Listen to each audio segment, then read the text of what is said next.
extremely important when you're pitching your business to know what that end game is and how big it's going to be and why it's going to be that big. So it's no point just saying, and I know Scott doesn't do this, hey, I just want a yacht. You get the yacht because I'm addressing this market, which is this size, and we are going to be able to address this certain part of it with this value proposition. And this is going to be a $100 million, $200 billion company or whatever. And this is how I'm going to get that exit. And that's a journey that you're coming on. But you've really got to have a credible idea about the market you're addressing and the detail behind that so you can answer questions, and then a view of your pathway to get there. Yeah.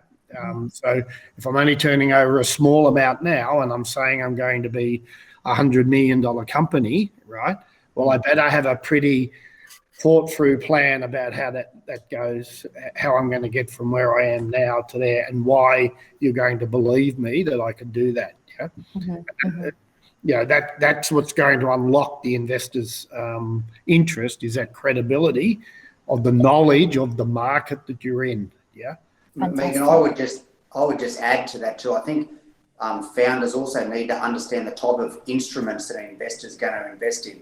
There's different investors that are looking for different things. I think that founders should, if they don't know about cap structures and the way shares are structured, or options or convertible notes or warrants, you need to learn those things. Yes. Because all investors are different. There are investors that just want to be an ordinary shareholder. They're happy to have patient capital. There are other investors that are looking for a coupon rate. They're looking at discounts to an IPO. So it's everything the other guys have said, but you need to think about what that instrument is and how you're going to convey that instrument in your offer document, or if you're going to put it on the CRIISP platform.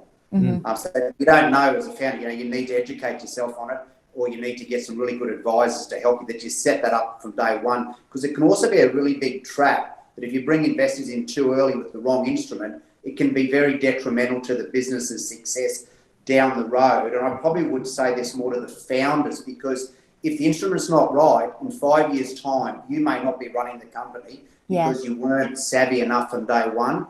And I think we all know that the most successful companies in the world, the data's out there, are when they're founder-driven right into the future. So from my experience, I've been bought before, and I've worked really hard in DIT to make sure that it's not about control. It's about making sure that my vision and my passion stays within the business, and we've got that flexibility to take the business where I want to go with these instruments.